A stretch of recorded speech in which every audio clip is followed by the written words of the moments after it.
Everyone, welcome to my channel. दोस्तों, आज की ये वीडियो बहुत ज़्यादा इम्पोर्टेंट होने वाली है हमारे बीए प्रोग्राम थर्ड सेमेस्टर वाले स्टूडेंट्स के लिए। दोस्तों, आज की इस वीडियो के अंदर मैं आप लोगों के लिए लेकर आ गई हूँ आपके स्किल एनहांसमेंट सब्जेक्ट हिस्ट्री का एक बहुत इम्पॉर्टेंट क्वेश्चन का आंसर। दोस्तों, आज की इस वीडियो के अंदर मैं आप लोगों को कंप्लीट कराने वाली हूँ आप लोगों का क्वेश्चन नंबर सेकेंड।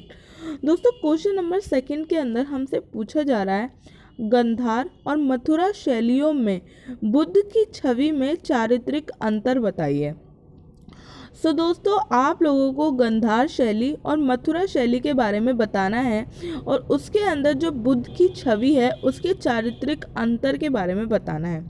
दोस्तों, ये बहुत इंपॉर्टेंट क्वेश्चन है एंड आप लोगों के एग्जाम में आने की इसकी बहुत ज़्यादा पॉसिबिलिटी है। तो इस क्वेश्चन को आप लोग अच्छे से कवर करके जाइएगा ताकि अगर ये एग्जाम में आता है तो आप लोगों को कोई भी प्रॉब्लम ना हो। तो चलिए दोस्तों, फटाफट से हम लोग इस क्वेश्चन से रिलेटेड सारे पॉइंट को डिस्कस करना शुरू करते हैं। एंड दोस्तों, इससे पहले भी मैंने आप लोगों के लिए हिस्ट्री की एक वीडियो डाल दी है जिसके अंदर मैंने आप लोगों के साथ क्वेश्चन नंबर 4 के बारे में डिस्कस किया था, मुगल और राजपूत शैलियों के चित्रकला के विकास और प्रकृति के बारे में। दोस्तों, आप लोग प्लीज़ उस वीडियो को भी देख लीजिएगा। उस वीडियो की लिंक आपको ऊपर आई बटन में एंड नीचे डिस्क्रिप्शन में मिल जाएगी। तो चलिए दोस्तों, फटाफट से वन बाय वन करके सारे इंपॉर्टेंट पॉइंट को डिस्कस करना शुरू करते हैं। दोस्तों, हमारा जो सबसे पहला और इम्पॉर्टेंट पॉइंट है वो है हमारा परिचय। तो परिचय आप लोगों को कुछ इस तरीके से देना है कि मथुरा काल कला क्षेत्र उन निवासियों, संरक्षकों एवं मूर्तिकारों के नगरीय एवं परिष्कृत रुचियों की चित्रित करता है जिन्होंने एक व्यापक, विस्तृत एवं प्रभावशाली कला शैली के निर्माण के लिए भरबाहुत सांची के पुराने प्रारूप एवं वेक्टर गंधार कला के विदेशी कलात्मक प्रभावों को रूपांतरित किया है। मथुरा एवं उसके आसपास के क्षेत्र का एक लंबा इतिहास है। हालांकि उसके अवच्छिन्न राजनीतिक इतिहास की खोज 6ठी शताब्दी ईसा पूर्व से आगे की जा सकती है, जब ये सूरसेन राजपद की राजधानी बना। कालांतर में ये नंदों एवं मौर्यों के अंतर्गत मगध साम्राज्य के नियंत्रण में आ गया और तत्पश्चात शुंगों के अधीन एक समृद्ध नगर था, जैसा कि मतलिज ने 2री सदी ईसा पूर्व में उल्लेख किया है। ये स्थानीय सरदारों यथा मंत्रियों एवं दंतों के प्रभुत्व में रहा, जिनके सिक्के इस क्षेत्र में प्राप्त हुए हैं। प्रथम सदी ईसा पूर्व के मध्य में मथुरा शक छत्रपतों के शासन के अंतर्गत आया, जिसके शासक यथा रजुल और उसके पुत्र सौदश ने महत्वपूर्ण अभिलेखों को जारी किया। कुषाणों, विशेषकर कनिष्क के अंतर्गत मथुरा पूर्वी राजधानी बना और कलात्मक गतिविधियों के एक बड़े केंद्र के रूप में उभरा। कुषाणों ने इस क्षेत्र पर 250 ई तक शासन किया, जिसके पश्चात 4ठी सदी में गुप्तों के उद्भव तक की अवधि रिक्त अथवा अंतराल की है। हालांकि इस अंतर्विधि अवधि के कलात्मक गतिविधि जारी रही। इस अवधि ने बढ़ती हुई नगरीकरण एवं लंबी दूरी के व्यापार के उद्भव को देखा। इसके कारण कुषाण साम्राज्य के वृहत क्षेत्र के अंतर्गत संपर्क में वृद्धि हुई। इस अवधि की कला की सुस्पष्ट नगरकृति भाव प्रणातक है, और क्योंकि साधारण नगरवासियों की रुचि एवं अभिलाषाएं बदलती हैं। दोस्तों, इस तरीके से आप लोगों को इस क्वेश्चन के आंसर में सबसे पहले एक बेसिक सा परिचय देना है। परिचय के अंदर दोस्तों मैंने आपको मथुरा के कंप्लीट इतिहास के बारे में बताया है। मथुरा में कौन कौन से राजवंश हुए, क्यों मथुरा की जो कला है वो इतनी ज़्यादा फेमस हुई, सारी चीज़ें यहाँ पे मेंशन है। दोस्तों, आप लोगों को सबसे पहले एक बेसिक सा परिचय देना है। उसके बाद दोस्तों मैं आप लोगों को बताती हूँ मथुरा शैली की विशेषताएं। मथुरा शैली की विभिन्न प्रकार की मूर्तियाँ पर्याप्त मात्रा में मिली हैं, जो स्वयं नगर से बाहर कला के निर्यात एवं लोकप्रियता का साक्ष्य प्रदान करती हैं। मथुरा स्कूल की मूर्तियों में उल्लेखनीय शैलीगत एकता है। असंख्यक मुद्राओं में आकृतियों के अखंडकार अथवा गोल चेहरों के साथ खुली आंखें, मोटे ओष्ठ, निरीक्ष नाक के साथ मांसपूर्ण शरीर को दर्शाया गया है। आशंकित नारी प्रतिमाओं को भारी गोल स्तनों, संकीर्ण कमर एवं चौड़े नितंब से कम्पोजिट रूप से रेखांकित किया गया है। नर प्रतिमाओं को थोड़ा वी आकार के धड़ से दर्शाया गया है। प्रतिमाओं को पारदर्शक चिपकी हुई धोती पहने हुए दर्शाया गया है, जबकि अंगोछा सदृश उत्तरी पीछे से एक कंधे के नीचे से दूसरे प्रकोष्ठ के ऊपर से निकलता है। देव प्रतिमाओं को अभय मुद्रा में एक हाथ ऊपर उठाए हुए तथा दूसरे को कमर एवं कमरबंद की गुत्थी के पास रखा हुआ तथा ऊपर में सिर के पीछे चंद्र सदृश अभाव के साथ दर्शाया गया है। पौधे, पत्तियों, पक्षियों तथा पशुओं को यथार्थ रूप में प्रस्तुत किया गया है तथा आधार पर इनके विस्तृत निर्माण तथा मथुरा की अनेक मूर्तियों के पिष्टों के निर्माण में काफ़ी तर्कसंगतता बरती गई है। तो दोस्तों, सबसे पहले मैंने आप लोगों को परिचय बताया, उसके बाद आप लोगों को मथुरा कला शैली की विशेषताएं बताई है। यहाँ पे ये सारी विशेषताएं आपको मथुरा कला शैली के बारे में ध्यान रखनी है। अब बात करते हैं दोस्तों बुद्ध की छवि के बारे में, जो कि हमारे क्वेश्चन के अंदर हमसे पूछा गया है। बुद्ध की प्रतिमा संगठित पहने हुए जो एक संगत को ढकती है, केश एक लघु घुंघराले सदृश कुंडल के रूप में व्यवस्थित है अथवा कपाड़ी सदृश शीर्ष चोटी के रूप में इकट्ठा किए गए हैं। शीर्ष के पृष्ठ में शंख तीक्ष्णताओं के साथ बड़ी आभास को दर्शाते हुए लौ अथवा प्रकाश को देखा जा सकता है। प्रायः बुद्ध के दोनों ओर परिचित देवताओं यथा बोधिसत्व अथवा इंद्र और ब्रह्मा को दर्शाया गया है। मथुरा एवं इसके आसपास के क्षेत्रों में प्राप्त बुद्ध एवं बोधिसत्व की प्रतिमाओं की पीठिका के असंख्यक दिन अभिलेख की खोज ने उस समय लोकप्रिय बुद्ध प्रतिमा तथा बुद्ध सिद्धांतों एवं पंथों को विकास की हमारी समझ को महत्वपूर्ण योगदान दिया है। अत्यधिक अच्छे ढंग से आरक्षित नमूनों में से एक आरक्षित है, जिसका अभिलेख प्रकट करता है कि ये अनुभवी श्रमणों और उनके शिष्यों के साथ थे। एक अन्य दृष्टांत में कटार से प्राप्त बैठे हुए ध्यानस्थ बुद्ध की प्रतिमा हमें ये सूचित करती है कि आसी नामक एक बौद्ध भिक्षु द्वारा सभी प्राणियों के कल्याण के सुख के लिए समर्पित की गई है। इस प्रकार अमिष्टिगत दान महायान बौद्ध धर्म का उद्घोतिक है, जो इस विश्वास पर बल देता है कि पुण्य को एक से दूसरे को स्थानांतरित किया जा सकता है।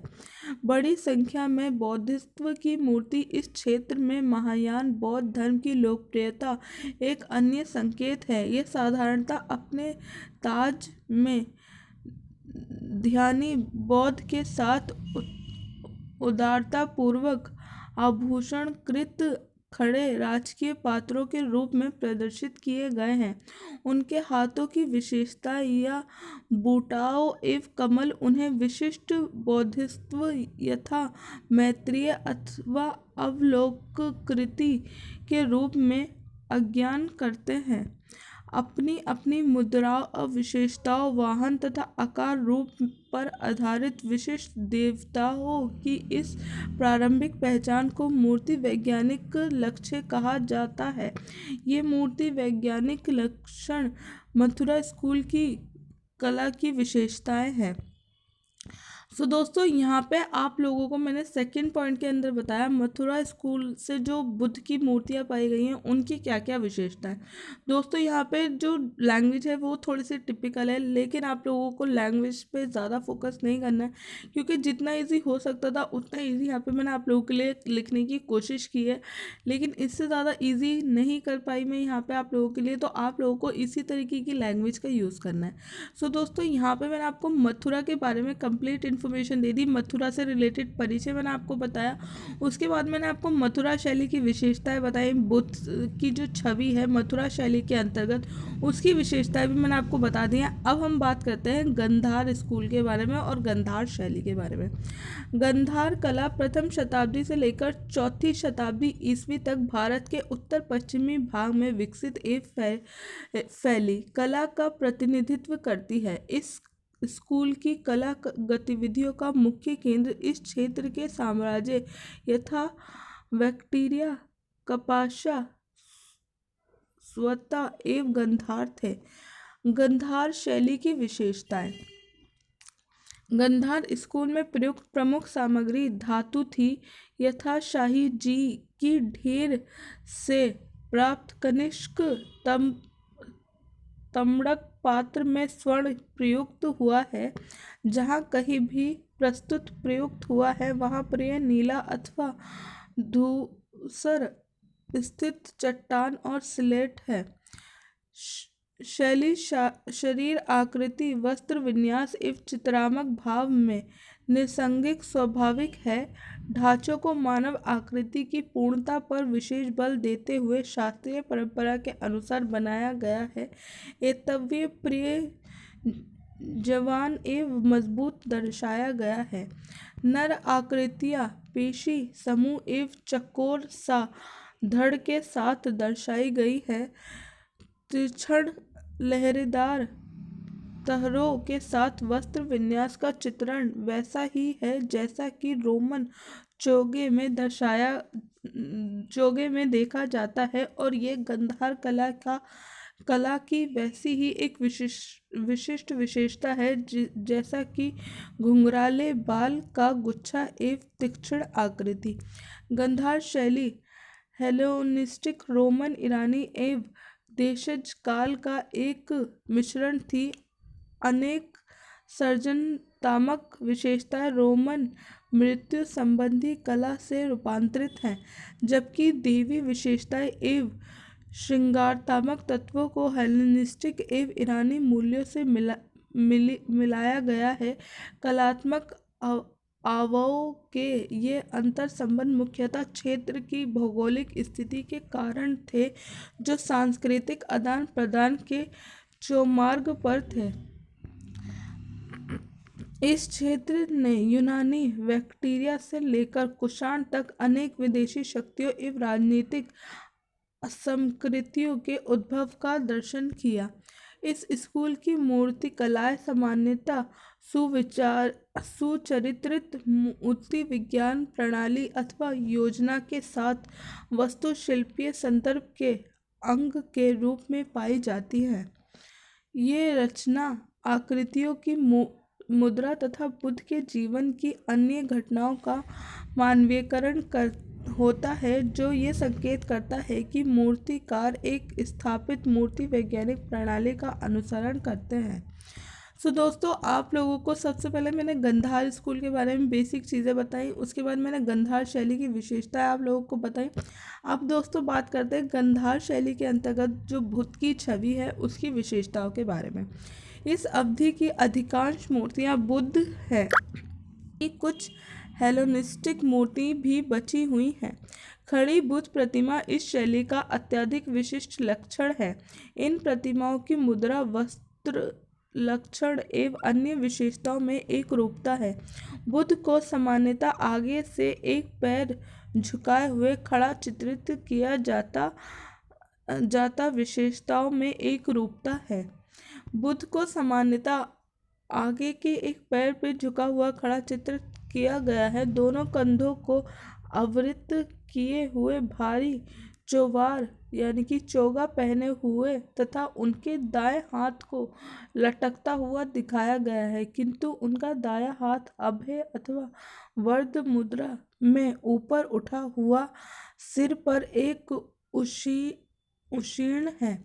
वे किसी अन्य आभूषण से अलंकृत नहीं हैं, यथापि उनकी लंबी कर्णपाली ये संकेत देती है कि वे राजकुमार के रूप में भारी आभूषण अवश्य पहनते थे। सिर के पीछे कमल के साथ आभरण देखा जा सकता है। बैठी हुई बुद्ध प्रतिमा धर्म चक्र मुद्रा में प्रदर्शित है, जो उपदेश देने का संकेत है, अथवा ध्यान मुद्रा में है, जो समाधि का उद्घोतक है। गंधार क्षेत्र से प्राप्त प्रतिमाओं से बौद्धिस्त्व की मूर्ति एक अन्य महत्वपूर्ण है। बौद्धिस्त्व का प्रतिनिधित्व करते हैं, जो कि बौद्धिस्त्व की पूर्णता को प्रस्तुत करते हैं, अर्थात बौद्धिस्त्व एक बुद्ध रूप इस क्षेत्र में प्रचलित महायान बौद्ध धर्म का अत्यधिक महत्वपूर्ण तत्व है। ये नर आकृतियां खड़ी एवं बैठी हुई तथा धोती जैसे आधे वस्त्र पहने हुए प्रदर्शित की गई हैं। कंधे के ऊपर शॉल जैसे वस्त्र की लंबाई के अलावा धंग नग्न है। केश विन्यास ज्यादातर कंधे पर गिरते हुए घुंघराले बाल से अलंकृत है। इस क्षेत्र की बुद्ध प्रतिमाओं के सादृश्य उनके ललाट पर उड़ और पृष्ठ में आभामंडल के साथ सिर के ऊपर उष्ण है।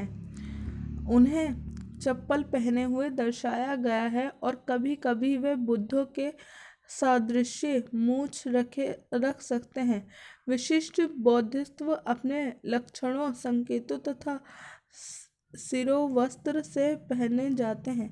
बौद्ध धर्म साहित्य और अश्वघोष के बुद्ध चरित्र जैसे जीवन संबंधी ग्रंथों पर आधारित शाल वृक्ष के नीचे माया देवी के गर्भ में बौद्ध का जन्म, बौद्ध की संबोधि, मार विजय कुछ ऐसे विषय हैं जो गंधार कला में लोकप्रिय हैं। प्राकृतिक अनुपात माप एवं मुद्रा चित्र किए जाने के लिए अन्वेषित है और माप के अनुक्रम में मध्य से केंद्र एवं महत्वपूर्ण प्रतिमाओं पर बल देने के लिए संयोजन का प्रयोग किया गया है, अर्थात अधिक महत्वपूर्ण प्रतिमा की आकृति सबसे अधिक बड़ी होगी। स्वर्ग का चित्रण गंधार कला की महत्वपूर्ण विशेषताओं में से एक है। यथा सुखवती, जो कुषाण काल में उत्तर पश्चिमी भारत में प्रचलित बौद्ध धर्म के अंतर्गत स्वर्ग प्रथा का अंग है। यह प्रथा इस विश्वास पर केंद्रित है कि प्रत्येक उपासक पुण्य के संचय के माध्यम से उस स्वर्ग में उत्पन्न होने का अभिलाषी है, जहाँ वह निर्वाण की प्राप्ति तक बिना और पुनर्जन्म एवं आगमन के रह सके। सो दोस्तों, यहाँ पे हमारा गंधार वाला पॉइंट भी फिनिश होता है। दोस्तों, लास्ट में आपको 4 से 5 पॉइंट मैं आपको बताने वाली हूँ, जो कि डिफरेंस बताते हैं मथुरा शैली और गंधार शैली के बारे में। दोस्तों, सबसे पहला पॉइंट है यहाँ पे, ये बौद्ध दृश्य कला की एक शैली है, और दूसरा है ये हिंदू धर्म और जैन धर्म भी है।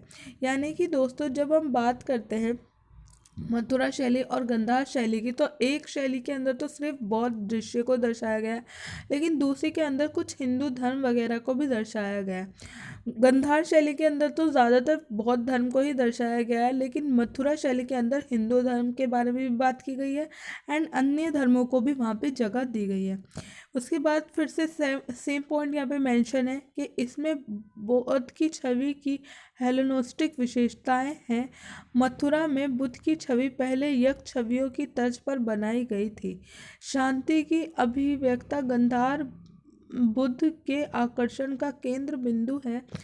मथुरा बुद्ध मूढ़े में प्रसन्न है, पद्मासीन में बैठे हैं और दाहिने हाथ अभय मुद्रा में और बाएं हाथ बाएं जांघ पर पुष्टव देखते हैं।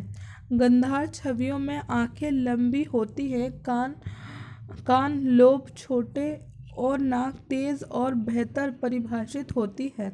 मथुरा परंपरा में बुद्ध की छवियों में लंबे कान, लोब, मोटे होठ, चौड़ी आंखें और प्रमुख नाक होती है। ये ग्रीक और रोमन हेलेनिस्टिक भारतीय शैली का मिश्रण है। ये मध्य प्रदेश के बृहत और सांची के प्रारंभिक भारतीय बौद्ध कलाओं से प्रेरित है। सो दोस्तों, ये कुछ छोटे से पॉइंट हैं जो कि आप लोग डिफरेंस के तौर पर बता सकते हैं। एंड दोस्तों, यहाँ पे हमारा आंसर फिनिश होता है। दोस्तों, आप लोगों को के लिए जितना बेस्ट मैं कर सकती थी उतना बेस्ट मैंने ये आंसर प्रिपेयर करने की कोशिश की है। उम्मीद करती हूँ आप लोगों को ये चीज़ पसंद आएगी। एंड दोस्तों, अगर ये वीडियो आप लोगों के लिए हेल्पफुल रहे तो प्लीज़ इस वीडियो को लाइक कीजिएगा, अपने दोस्तों के साथ शेयर कीजिएगा। एंड चैनल के ऊपर आप लोग पहली बार आए हो तो चैनल को सब्सक्राइब करना मत भूलिएगा। सो दोस्तों, एक और इम्पॉर्टेंट क्वेश्चन का आंसर हिस्ट्री से रिलेटेड मैं आप लोगों के लिए लाने वाली हूँ, तो दोस्तों ज़रूर उस वीडियो को देखिएगा एंड इस वीडियो को आप लोग ज़्यादा से ज़्यादा प्यार दीजिएगा। सो दोस्तों, मिलती हूँ मैं आप सबसे नेक्स्ट वीडियो के अंदर। तब तक के लिए थैंक यू सो मच।